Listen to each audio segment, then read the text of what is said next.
बिना मंत्र से कैसे किसी शक्ति को सिद्ध किया जाता है, आज मैं आप लोगों को बताऊंगा। मैं भी बिना मंत्रों से कैसे किस तरीके से चार चीज़ों को मैं आप लोगों को चार तरीके की चीज़ें बताऊंगा, चार शक्तियां ऐसी बताऊंगा मैं आप लोगों को जो कि आप लोग बिना मंत्रों के सिद्ध कर सकते हैं।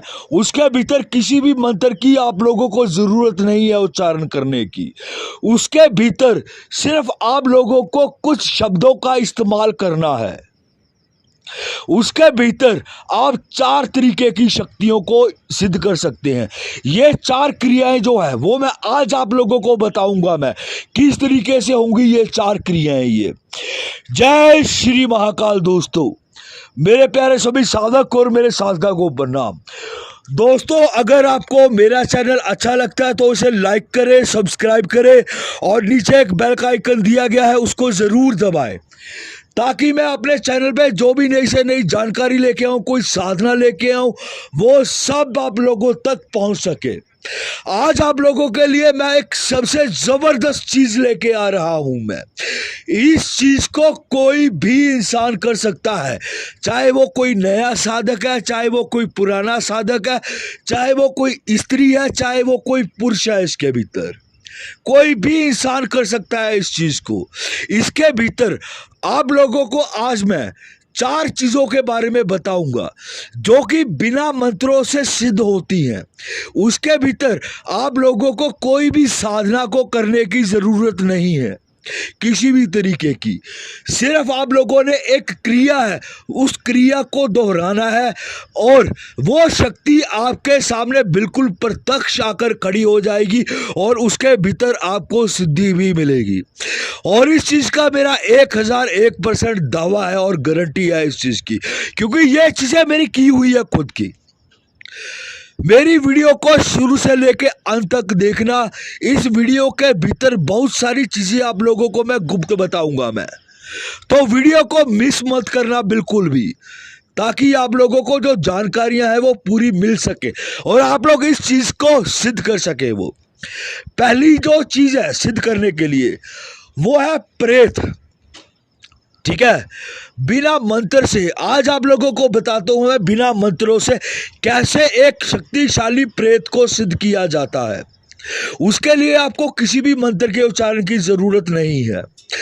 ये जो क्रिया है, ये क्रिया एक सप्ताह की क्रिया है, एक हफ्ते की क्रिया है। ये सिर्फ 15 मिनट आपको रोज अपने इस क्रिया के भीतर देने हैं। आपको सबसे पहले करना क्या है, आपको सबसे पहले एक आंकड़े का पौधा ढूंढना है, सफ़ेद आंकड़े का। ठीक है, एक ऐसी जगह पे वो सफ़ेद आंकड़े का पौधा होना चाहिए जो कि खाली जगह पर हो, जिसके आसपास 100 से 200 मीटर के दायरे के भीतर कोई और आंकड़े का पौधा ना हो। आपने करना क्या है, अब ध्यान से सुनते जाना मेरी वीडियो को। इसके बाद आप लोगों को और भी क्रियाएं बताऊंगा मैं।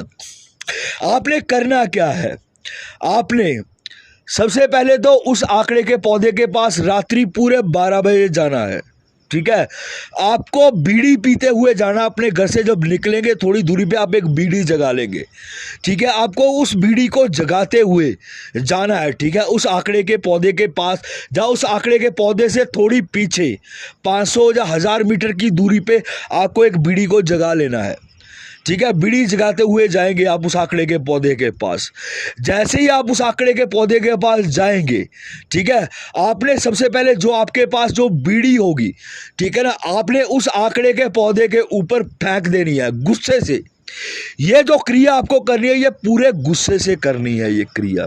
ठीक है, उसके बाद आपको एक गुप्त यंत्र, जो आप अभी वीडियो के भीतर इस यंत्र को देख रहे हैं ना, इस यंत्र को, ठीक है, इस यंत्र को आपने उस आंकड़े के पेड़ के बिल्कुल पास रख देना है, एक साइड के भीतर। इसमें 2 यंत्र लगेंगे आप लोगों के। एक यंत्र जो होगा वो यंत्र आपकी जेब के भीतर होगा, ठीक है, जहाँ आप अपने हाथ में बांध सकते हैं। दूसरा जो यंत्र होगा वो यंत्र आप उस आंकड़े के पेड़ के आपको पास रखना है। सबसे पहले आपको क्या करना है, उस बीड़ी को जोर से फेंकना है, फिर उस यंत्र को उस आंकड़े के पेड़ के पास रखना है। उसके बाद आपको जो चीज़ें करनी है आपको गुस्से में करनी है ये चीज़ें। ठीक है। उसके बाद आपको क्या करना है, उसके बाद आपको उस आंकड़े पे एक लात मारनी है जोर से गुस्से के भीतर, फिर आपको थूक फेंकनी है उसके ऊपर, ठीक है। ये क्रिया करके आपको वापिस लौट आना है, ठीक है। ये तो होगी हमारी पहले दिन की क्रिया। पहले दिन में कुछ भी नहीं होगा। अगले दिन आपको क्या करना है, आपको सुबह थोड़े से उड़द भिगो लेने हैं, थोड़े से काले उड़द।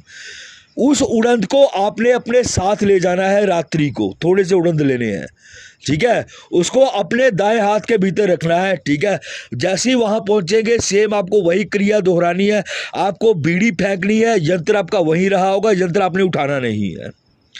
उसके बाद आपको क्या करना है, उसके बाद आपको थूक फेंकनी है, ठीक है। और जो आपके हाथ के भीतर उड़द होगे उस उड़द को आपने उस आंकड़े पे छोड़ देना है। सेम यही क्रिया आपने तीसरे दिन दोहरानी है। जब तीसरे दिन दोहराओगे ये क्रिया तो आपके सामने गुर्राने की आवाज आएगी उस आंकड़े के पौधे से, बहुत ही तेज। और जैसे आप क्रिया करके वापस लौटोगे आपको पीछे से आवाजें आएंगी। आपने जो उड़द का जो प्रोसेस है वो डेली आपने साथ लेके जाने और उसको देनी है। चौथे दिन भी यही करना है आपको। पांचवें दिन आपको उड़द उसको देने नहीं है, इस चीज का याद रखना खास करके। पांचवें दिन आपको उसको उड़द नहीं देने हैं। वो जो उड़द होंगे, ठीक है, वो आपको अपने साथ जैसे ही आप लौटोगे वापिस, ठीक है, क्रिया करके, वो आपके सामने आकर खड़ा हो जाएगा वो प्रेत, और आपसे वो उड़द को मांगेगा, उस उड़द को मांगेगा आपसे। आपने उसे वचन लेने हैं। वचन लेने के बाद, ठीक है, उससे कोई निशानी लेनी है, फिर उसके बाद आपको उसको उड़द देने हैं। ये होगी जो हमारी पहली क्रिया। अब दूसरी क्रिया आप लोगों को मैं बताने जा रहा हूं मैं, ठीक है। इसमें हम क्या, इस क्रिया के भीतर क्या है, इस क्रिया के भीतर आप किसी भी कब्रिस्तान से, किसी भी कब्र के उस मुर्दे को खड़ा करके उससे कोई भी अपना कार्य करवा सकते, चाहे वो कैसा भी कार्य हो। इस क्रिया के भीतर करना क्या है आपको, आपको शुक्रवार की रात्रि के दिन आपको इत्र लेना है, चंदन का इत्र लेना है। एक कोई भी मटकी ले लीजिए, उसमें इत्र को भर देना है। उसके भीतर आपको दंत, शुक्र दंत जो होता है, उस दंत को आपको डुबो देना है उसके भीतर। पर वो जो दंत है ना, ठीक है, आपको 2 दंत चाहिए इसके भीतर। शुक्र दंत के 2 दंत चाहिए आपको उसके भीतर। दोनों दंतों को आपको एक तामसिक तरीके से, ठीक है, उसको जागृत करना होता है। एक तो वैदिक तरीका सभी लोगों को मालूम होगा भी शुक्र दंत किस तरीके से जागृत होते हैं, पर उसी तरीके से एक तामसिक विधि से भी शुक्र दंत जागृत होते हैं, ठीक है। वो जागृत किए बिना ये क्रिया नहीं होगी आपकी। 2 आप लोगों को शुक्र दंत लेने हैं, ठीक है। लेने के बाद आपको करना क्या, एक शुक्र दंत को उस चमेली के जो तेल है उसमें आपको डुबो के रख देना है। आपको शुक्रवार की जो संध्या होगी उसके भीतर आपको खिले हुए गुलाब चाहिए 10 खिले हुए गुलाब लेके आपको रात्रि में, ठीक है, 9-10 बजे कब्रिस्तान के भीतर जाना है। आपको वहां जाकर जो कब्रें होंगी, 5-6 कब्रें, ठीक है, उनके ऊपर 2-2 गुलाब रख के आपको आ जाना है। सुबह पूरे 4 बजे आपको उस कब्रिस्तान में जाना है जहां पे आपने फूल रखे हैं। आपने सुबह जाकर देखना है किस कब्र के ऊपर फूल खिला हुआ है। जिस कब्र के ऊपर फूल खिला हुआ होगा वो कब्र आपकी जागृत होगी। उस कब्र पे आपने निशानी लगा देनी है, ठीक है। उसके बाद आपने वापस लौट आना है। अब आ गया शनिवार का दिन, अगला दिन। अगले दिन आपको करना क्या है, ठीक है, आपको रात्रि में, ठीक है, एक तो चद्दर लेनी है, हरे रंग की आपको चद्दर लेनी है, ठीक है, और धूप और अगरबत्ती लेनी है आपको। इसके बाद आपको जो दंत आपने चमेली के तेल में भिगो के रखा हुआ है उस दंत को निकालना है। जो दूसरा दंत आपने साफ सुथरा रखा हुआ है उस दंत को भी साथ लेके जाना है। जो साफ सुथरा जो दंत होगा ना, ठीक है, आपका, उसको आपने अपने गले के भीतर धारण करना है। जो चमेली वाला दंत होगा उसको आपने कुछ नहीं करना, उसको आपने अपने हाथ में लेके जाना है। जैसे ही आप उस कब्रिस्तान में जाएंगे सबसे पहले तो आपने उस कब्र पे चद्दर डालनी है, धूप अगरबत्ती जगानी है, और जिस तरफ उसका सर होगा उस तरफ एक दंत को गाड़ देना है, ठीक है। गाड़ के इसमें एक नक्श तैयार होगा आप लोगों का, ठीक है, जो कि शुक्रवार की रात्रि में ही तैयार होगा। उस नक्श को आपने तैयार करना है, ठीक है। तैयार करके उसको ज़कात अदा करके उसको जागृत कर लेना है। जागृत करके उस दंत के साथ, धागे के साथ लपेट के आपको उस कब्र के सर की तरफ उसको गाड़ देना है। जैसे ही उसको गाड़ के आप वापस लौटेंगे ना, आपने कुछ नहीं पढ़ना, कुछ नहीं बोलना है। जैसे ही गाड़ के आप लौटेंगे, वैसे ही आपके सामने उस कब्र का वो इंसान आपके सामने आकर खड़ा हो जाएगा और आपको चिल्लाएगा वो जोर जोर से, भी वहां से उस दंत को निकाल दे, क्योंकि उसको उससे तकलीफ होगी वो, ठीक। तो आपने मना कर देना है पहले, इतनी आसानी से नहीं मानना, ठीक है। वो आपको छू नहीं पाएगा क्योंकि दूसरा दंत आपके गले में धारण होगा, क्योंकि वो भी दंत जागृत होगा वो।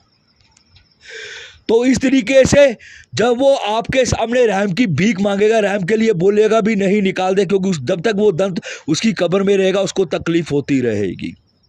तो ये करने के बाद, ठीक है, आपको फिर उससे वचनबंध लेने हैं, बातचीत करनी है सारी लेकर, ठीक है ना। फिर आप लोगों को उस दंत को निकाल लेना है। अब रह गई है दो और क्रियाएं, ठीक है। इसमें जो दूसरी दो क्रियाएं रह गई हैं, इसमें से जो एक क्रिया है वो है जिन की। बिना मंत्र से जिन को कैसे सिद्ध करना है आप लोगों को, ठीक है।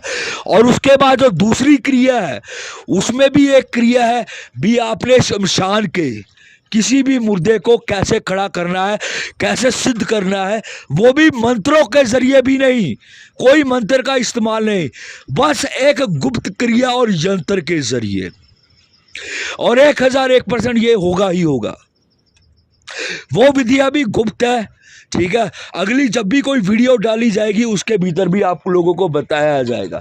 अगर किसी को ये क्रिया करनी है इस तरीके की, तो वो मेरे से संपर्क कर सकता है। उस यंत्रों के बारे में, उसको कैसे करना है, जागृत जो भी है, ठीक है, वो मेरे से कर सकता है। ठीक है दोस्तों, जय